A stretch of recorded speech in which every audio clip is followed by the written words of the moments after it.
बिस्मिल्लाहिर्रहमानिर्रहीम। अस्सलामुअलैकुम वरहमतुल्लाहि वबरकातुहू। मैं अपने तमाम मोअज़्ज़िज़ अपने हम सफ़र साथियों को, अपने तमाम पीर भाइयों को, अपने तमाम मुरीदीन को, अपने तमाम शागिर्दों को और जो लोग मेरे साथ इस रूहानी सफ़र में शामिल हैं उन तमाम लोगों को, और वो लोग जो कदम ब कदम शाना बशाना मेरे साथ पहले दिन से चल रहे हैं उन तमाम लोगों को, और वो लोग जो किसी भी सलासिल से ताल्लुक़ रखते हों, किसी भी ख़ानवादे से जुड़े हुए हों, इल्म की तलाश में, अमलियात को सीखने के लिए, रूहानियत को जानने के लिए, हमारे सलासिल की तालीमात और ज़िक्र व अस्कार हासिल करने के लिए हमारे साथ जुड़े हैं।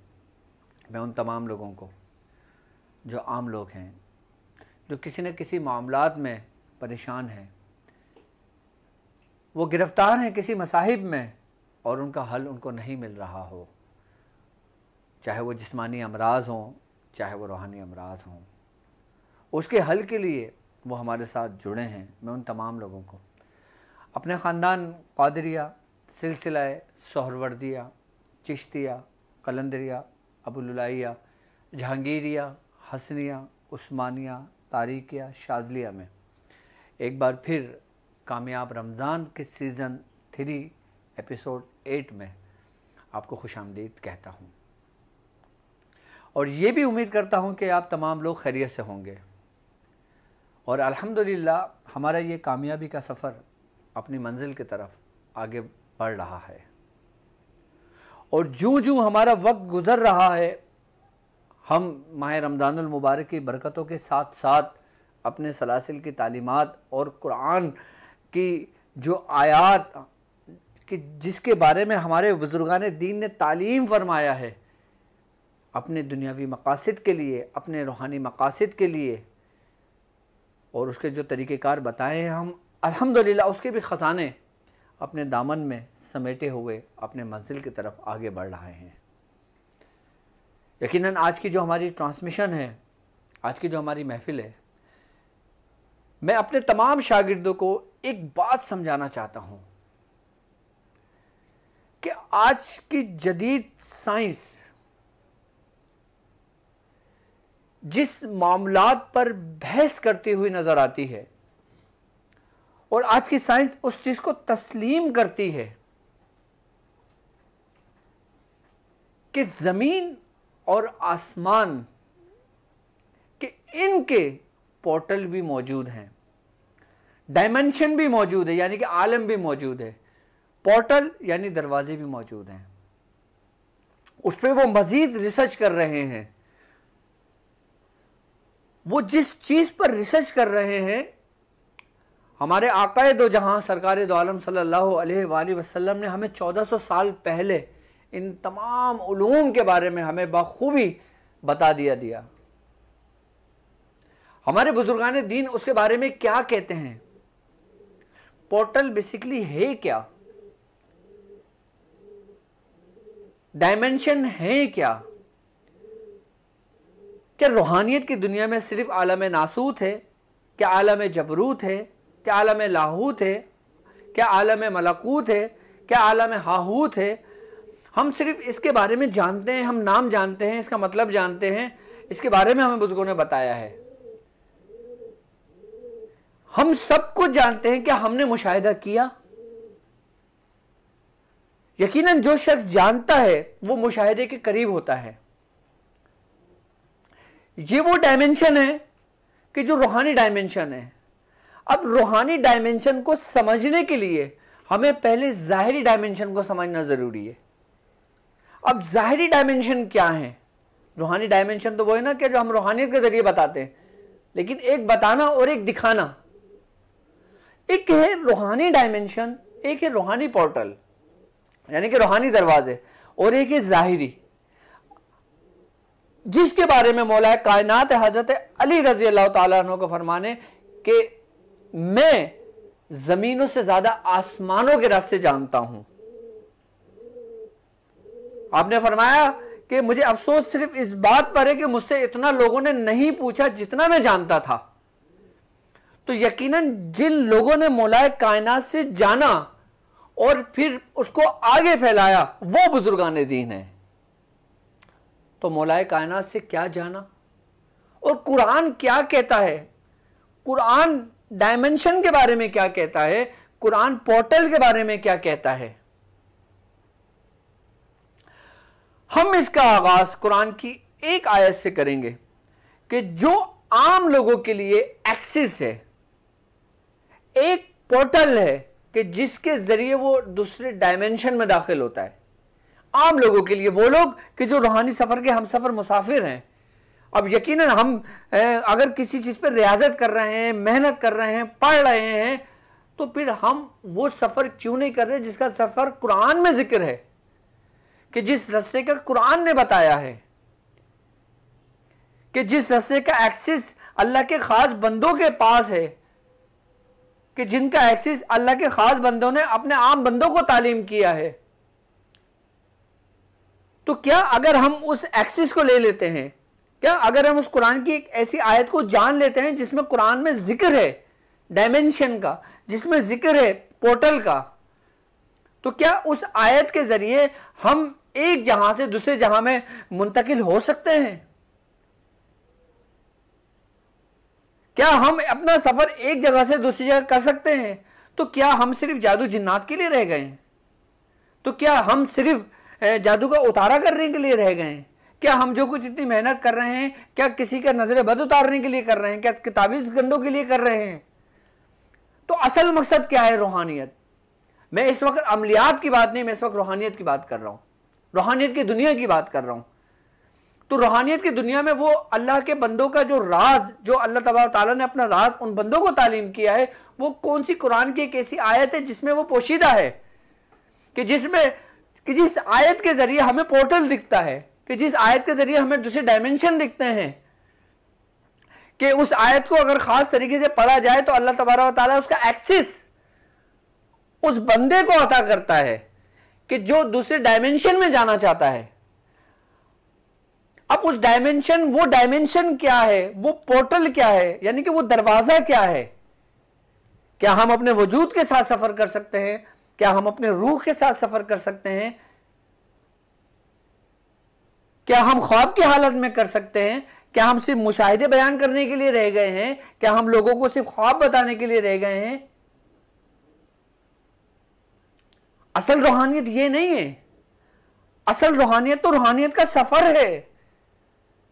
असल तो रूहानी सफर की एक अहमियत है।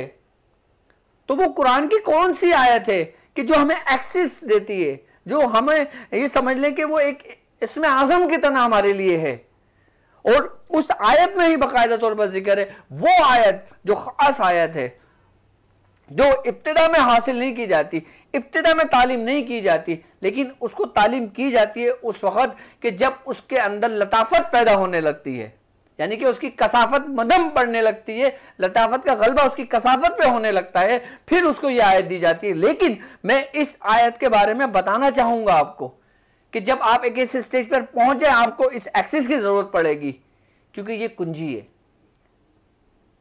वो कौन सी कुरान की आयत है जो हमारा रूहानी सफर तय करने में और हम अपना सफर करने में एक डायमेंशन दूसरे डायमेंशन में फिजिकली अपने बॉडी के साथ एक मुंतकिल होते हैं, जिसका जिक्र कुरान में है। अल्लाह तबारक तआला सूरह रहमान में कहता है, आयत नंबर 33 में, या माशर जिन्नि वल इंस इस्तताअतुम अन तनफुज़ू मिन अक़तारिस समावाति वल अर्द फ़अनफुज़ू ला तनफुज़ून इल्ला बिसुल्तान।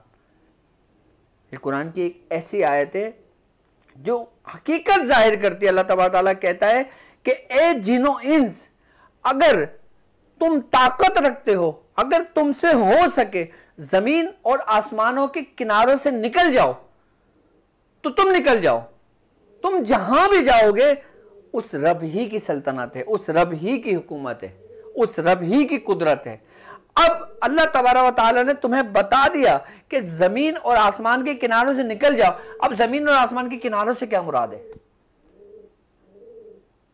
इसका मतलब है अल्लाह ताला जब कह रहा है कि ए जिनो इंस, अगर तुमसे हो सके इनिस्ततातुम, यानी कि अगर तुम ताकत रखते हो, वो ताकत क्या है कि जिसके जरिए तुम निकलोगे जमीन और आसमानों के किनारों से, यानी कि वो एक पोर्टल है, एक दरवाजा है कि जिसके जरिए तुम निकलोगे दूसरी डायमेंशन में, एक दूसरे आलम में, कि जिसका जिक्र भी कुरान में मौजूद है,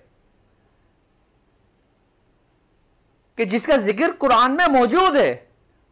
कुरान की हर आयत हक है।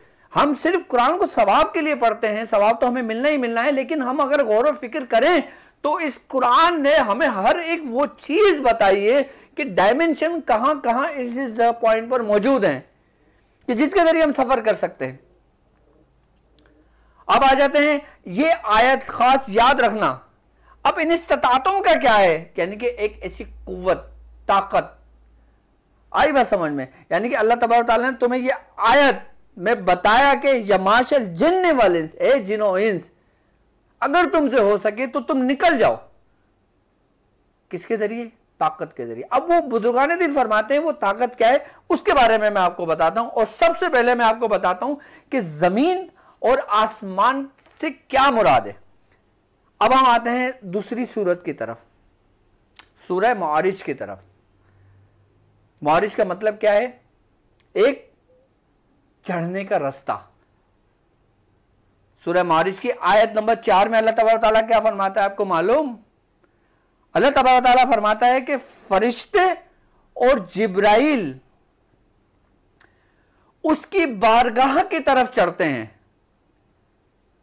अब यहां पे जिक्र क्या हुआ, आप इस आयत को थोड़ा सा गौर फिक्र करना। अल्लाह ताला जिक्र कर रहा है फरिश्ते और जिब्राइल। जिब्राइल भी तो फरिश्ते हैं ना, फिर यहां जिब्राइल को मेंशन करने की क्या जरूरत थी? यानी कि फरिश्ते, जिब्राइल भी फरिश्ते हैं ना, अल्लाह तबारक तआला कह देता है कि फरिश्ते रब की बारगाह की तरफ चढ़ते हैं, लेकिन यहां इस आयत में फरिश्ते और जिब्राइल रब की बारगाह की तरफ चढ़ते हैं। इसका मतलब हुआ कि जिब्राइल अलैहिस्सलाम रहबर हैं, आप तमाम फरिश्तों में अफजल हैं। और रहबर जब चढ़ता है तो अपने कारवां को साथ लेके चढ़ता है, यानी कि हज़रत जिब्राइल अलैहिस्सलाम के पास कोई एक्सिस था। एक्सिस क्या था? रब की कुदरत, हुक्म, कि जिसके जरिए आप चढ़ते थे, आप सफर करते थे। अब हम आ जाते हैं जमीन के जो किनारे हैं। अगर हम जमीन के किनारों की बात करते हैं, अगर हम जमीन की बात करते हैं, तो हम जिस जमीन पर रहते हैं इसका जो 90% जो हिस्सा है ना, वो क्या कहलाता है? वो कहलाता है बेसॉल्ट। बेसॉल्ट किसे कहते हैं? बेसॉल्ट ये बेसिकली चट्टानें थी। आई बात समझ में? और यहां पे लावा था, मतलब लावा इतना पक्के लावा उगले। लावा उगलने के बाद फिर लावा जो ना वो ठहरने शुरू हो जाए, जमने शुरू हो जाए, ठंडा होने शुरू हो जाए। जब वो लावा थमने शुरू हो जाए, ठंडा होने शुरू हो जाए, उसके बाद फिर कई सदियों के बाद जब वो जमीन पूरी ठंडी हो जाए तो ये 90% हिस्सा जो ना इस जमीन का है। और इसी तरीके से चांद की जमीन का हिस्सा है। इसी तरीके से दूसरे सैयारे जिससे सितारे हैं, जहां पे आप चल सकते हो अपनी कुव्वत से, वो जमीन है। चाहे वो जमीन चांद की हो, चाहे वो मरीख की हो, चाहे वो वेनिस की हो, चाहे वो कुछ भी हो, और तमाम की तमाम बेसॉल्ट हैं। ये तो है जमीन। आई बस समझ में? अब पोर्टल क्या है, पोर्टल के बारे में कुरान क्या कहता है, आई बस समझ में? अब मैं आपको लेके चलता हूं एक वाकये की तरफ, जो हजरत सोलेह अलैहिस्सलाम की ऊंटनी का वाकया था। अब समझने की बात है, आपको थोड़ा सा आपने तवज्जो से सुनना है। हजरत सोलेह अलैहिस्सलाम की ऊंटनी का वाकया, कि जब हजरत सोलेह अलैहिस्सलाम की कौम ने हजरत सोलेह अलैहिस्सलाम से कहा कि अगर आप अल्लाह की नबूवत का दावा करते हैं तो सबसे पहले आप एक काम करें, पहाड़ से ऊंटनी निकाल दें। तो हजरत सोलेह अलैहिस्सलाम ने अल्लाह तबारक व तआला की बारगाह में दुआ की। तो जब आपने दुआ की तो जो पहाड़ था वो शक हुआ, यानी कि पहाड़ 2 हिस्सों में तकसीम हुआ। वहां से हामला ऊंटनी बाहर निकली, और जब वहां से हामला ऊंटनी बाहर निकली, याद रखना ये पॉइंट, कि ऊंटनी पहाड़ के दरमियान से निकली, बाहर आई बस समझ में। उसके बाद फिर उसका मामला ये था कि एक दिन ऊँटनी कुएं से पानी पीती थी और फिर दूसरे दिन पूरी कौम जो थी वो पानी पीती थी। ऊँटनी जिस वक्त पानी पीती थी तो वो पूरे कौम को दूध देती थी।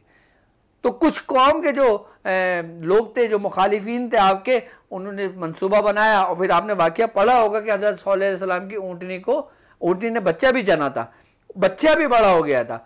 और जब बच्चा और ऊँटनी पानी पीते थे ऊँट से, वहाँ कुएं से, तो फिर उसी कौम ने हज़रत सल्लल्लाहु अलैहि वसल्लम की ऊँटनी को कत्ल कर दिया था। और जब हज़रत सल्लल्लाहु अलैहि वसल्लम की ऊँटनी को कत्ल किया था तो वो ऊँटनी के बच्चे के बारे में है कि वो ऊँटनी का बच्चा उसी पहाड़ की जानिब दौड़ा। किस पहाड़ की जानिब के जिस पहाड़ से ऊँटनी निकली और वो गार की सूरत बना और वो वहां से अंदर दाखिल हो गया। उसके बाद उस ऊँट के बच्चे का नहीं पता चला। इसका मतलब है कि वो एक पोर्टल था, एक दरवाजा था।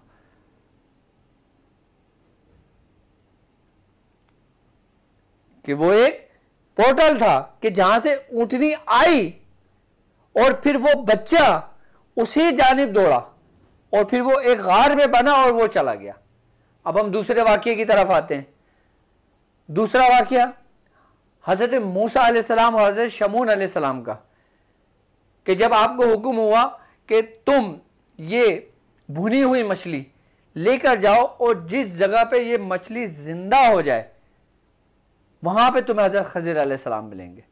तो आप और शमून ने आपने सफ़र तय किया, भुनी हुई मछली ले गए, आपकी आंख लग गई।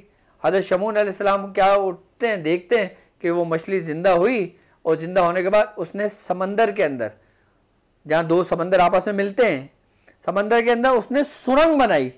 अब देखो समंदर में डूबा जाता है, समंदर में कोई चीज़ छोड़ते हैं तो डूबता है वो। अगर मछली जाएगी तो मछली सुरंग नहीं बनाएगी, लेकिन क्या है कि मछली ने सुरंग बनाई और सुरंग बना के वो चली गई। यानी कि मछली जो सुरंग के जरिए दाखिल हुई वो एक्सेस था, वो एक पोर्टल था। अब जब हज़रत मूसा अलैहिस्सलाम उठे, आपने अपना सफ़र किया, आप आगे की तरफ चल दिए। जब आपको रास्ते में भूख लगी, आपने हज़रत शमून अलैहिस्सलाम से कहा कि वो भुनी हुई मछली खाएं। आपने फरमाया वो तो ऐसा वाक़या हुआ कि वो मछली ज़िंदा हुई और उसने वो उसमें सुरंग बनाई और वो चली गई। तो हज़रत मूसा अलैहिस्सलाम फिर दोबारा लौटे, अपने कदम कदम देखते देखते उस जगह लौटे जहाँ पे उनको पहुँचना था, जहाँ पे हज़रत खज़िर अलैहिस्सलाम मौजूद थे। आप दोबारा वहाँ पे पहुँच गए। आप दोबारा वहाँ, ये मैं उस वक्त उस पोर्टल की बात कर रहा हूँ जो इंतहाई दर्जे की रूहानियत के पोर्टल थे, जो हर किसी को नसीब नहीं होते और ना होंगे। फिर हम आम पोर्टल के पास आएंगे, आई बात समझ में। फिर अब हज़रत मूसा अलैहिस्सलाम दोबारा जानिब आए और फिर वो हो गया। अब तीसरा वाकया क्या है? तीसरा वाकया है हज़रत ज़ुल्करनैन अलैहिस्सलाम का, हज़रत ज़ुल्करनैन रज़ियल्लाहु तआला अन्हु का। हज़रत ज़ुल्करनैन का क्या, इसराइलियों में एक रिवायत है कि इसराइली कहते हैं कि हज़रत ज़ुल्करनैन जो थे ना, वो अपना घोड़ा सुरैया में बांधा करते थे और सुरैया ज़मीन से कोसों मील दूर है। कैसे मुमकिन है कि रहने वाला शख्स ज़मीन पर रहता हो और अपना घोड़ा सुरैया में बांधता हो? तो इसका मतलब है आपके पास कोई एक्सेस था। अब कुरान आपके एक वाक़ये को जिक्र करता है हज़रत ज़ुल्करनैन अलैहिस्सलाम का, हज़रत ज़ुल्करनैन का, कि कुरान कहता है कि फतबा सबबा, यानी कि वो चला और उस सरजमीन पर पहुंचा कि जहां पे काला पानी था, यानी कि कीचड़ जैसा, जैसे दलदल होती है ना, और वहां पे सूरज को गुरूब होते हुए देखा। और वहां पे कुछ कौम जाहिर हुई कि जिनको समझने में हज़रत ज़ुल्करनैन को बड़ी परेशानी हुई, बड़ी मुश्किलात पेश आई। और फिर उस कौम ने हज़रत ज़ुल्करनैन से कहा कि यहां पर एक ऐसी कौम मौजूद है कि जो हमारे हलके में दाखिल होती है और यहाँ पे बड़ी तबाही मचाती है, तो आप इनसे बचाव के लिए हमारे दरमियान एक सद्दा बना दो, यानी कि एक दीवार बना दो। किसने कहा? उस कौम ने। किसको कहा? हज़रत ज़ुल्करनैन को। तो हज़रत ज़ुल्करनैन ने क्या कहा था? हज़रत ज़ुल्करनैन ने कहा था मैं सद्दा नहीं बल्कि रदमा बनाऊंगा। सद्दा कहते हैं दीवार को। आपने क्या फरमाया कि मैं सद्दा नहीं बल्कि रदमा बनाऊंगा। अब रदमा वो एक ख़ास कुव्वत, एक ख़ास चीज़ के ज़रिए मिला के बनाई। यानी कि एक ऐसी बुनियाद आपने उठाई कि जो दो अजीम कौमों के ज़रिए एक हिजाब और एक रुकावट बन गई। और फिर इसके बारे में हदीस में क्या मिलता है, मैं हदीस का एक जुज़ बता देता हूँ, मफ़हूम बता देता हूँ याजूज माजूज की कौम का, कि वो जो रदमा हज़रत जुल्करनैन ने जो बनाया था, कि उसके बारे में हदीस में हमें मिलता है ना कि जो याजूज माजूज है वो अपनी से चाटते हैं उस दीवार को, उस रदमा को चाटते हैं, और जब वो चाटते चाटते इतना चाट देते हैं जब वो अंडे की छिलके की तरह हो जाता है, उसके बाद वो लोग सो जाते हैं, और फिर जब सुबह सोकर उठते हैं तो वो दीवार फिर उसी के मानिंद हो जाती है, वो दीवार उसी के मानिंद हो जाती है। और एक दिन कि वो इंशाअल्लाह कहेंगे और फिर दूसरे दिन जहां से काम छोड़ा था वहीं पर आएंगे, और फिर जब वो अंडे की छिलके के बराबर उनको पाएंगे, जब वो दीवार को चाटेंगे तो फिर वहां उस पोर्टल से निकल जाएंगे, फिर वो जमीन पर शर फैलाएंगे।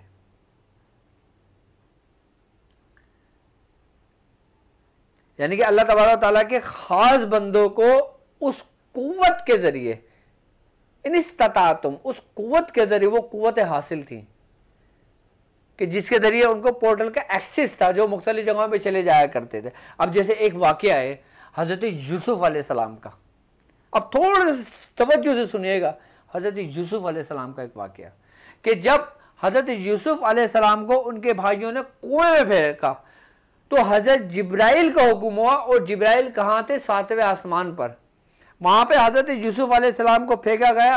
अल्लाह तबारक ताला ने हज़रत जिब्राइल को हुक्म दिया, हज़रत जिब्राइल उसी वक्त उस जगह पे जहाँ पे हज़रत यूसुफ अलैहिस्सलाम कुएं में गिरे, तो हज़रत जिब्राइल अलैहिस्सलाम ने अपने उनको हाथों में ज़मीन पे गिरने से पहले थाम लिया। यानी कि जब हज़रत जिब्राइल को हुक्म हुआ आप 7वें आसमान पे थे, यानी कि अल्लाह ताला की कुव्वत से आपको एक ऐसा एक्सेस हासिल था जिस पोर्टल के ज़रिए आप उसी वक्त उस वहाँ पे दाखिल हो गए, वो पोर्टल आपके लिए खोल दिया गया जहाँ पे हज़रत यूसुफ अलैहिस्सलाम गिर रहे थे, आपको फ़ौरन अपने हाथों में ले लिया। अब इसी तरीके का वाक़या मिलता है, क्या वाक़या मिलता है कि जैसे हज़रत इस्माइल अलैहिस्सलाम का वाक़या, अच्छा एक वाक़या इब्राहिम अलैहिस्सलाम का भी था, लेकिन अब ये देखो समझने वाली बात है यहाँ पे कि जिस तरह अंबिया कराम के अंदर जब सरकार दो आलम सल्लल्लाहु अलैहि वसल्लम माबूस हुए तो आप इमामुल अंबिया हैं, आई बात समझ में, और जब सरकार दो आलम सल्लल्लाहु अलैहि वसल्लम इस दुनिया में तशरीफ़ नहीं लाए थे तो आपसे पहले हज़रत इब्राहिम अलैहिस्सलाम का बहुत बुलंद मकाम और मर्तबा था, है और है। उस वक़्त आपकी बड़ी वो थी, क्योंकि हर नबी जो आपके बाद आए वो अपने आप को दीन इब्राहिम कहकर पुकारते थे, अपने आप को फ़ख्र महसूस करते थे, आई बात समझ में। तो जब हज़रत इब्राहिम अलैहिस्सलाम के लिए जब नमरूद ने आग लगाई, जब हज़रत इब्राहिम अलैहिस्सलाम को फेंका गया तो वहाँ पे दस्ते कुदरत ने उस आग को गुलजार बना दिया था, वहाँ जिब्राइल नहीं आए थे बचाने के लिए, जबकि जिब्राइल ने हज़रत इब्राहिम अलैहिस्सलाम से कहा था कि ए अल्लाह के बंदे अगर आप चाहें तो मैं इस आग को ठंडा कर दूँ, आपने कहा नहीं, हस्बुनल्लाह व निअमल वकील।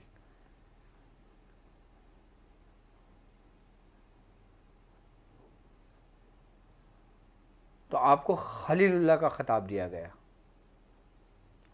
और जब इस्माइल अलैहिस्सलाम का मामला आया तो हज़रत जिब्राइल को हुक्म हुआ कि जिब्राइल जन्नत में जाओ, एक मेंढा लो और उसको उसकी जगह, हज़रत इस्माइल की जगह उस मेंढे को ज़िबा करो अल्लाह की राह में। तो यानी कि फिर वही एक्सेस, वही पोर्टल, वही कुव्वत। ऐसा नहीं है कि जैसे हमारे ऊपर अगर आसमान है तो हम ऐसी ये आसमान का दरवाज़ा होगा, नहीं, ऐसा हरगिज़ नहीं है। कि जिस तरह सरकार दो आलम सल्लल्लाहु अलैहि वसल्लम जब आप मेराज के लिए तशरीफ़ लेकर गए, जब आप मस्जिद हराम से मस्जिद अक्सा की तरफ आपने सफ़र किया तो उस दौरान आपने क्या देखा कि हज़रत मूसा अलैहिस्सलाम खड़े होकर अपनी कब्र में नमाज़ पढ़ रहे हैं।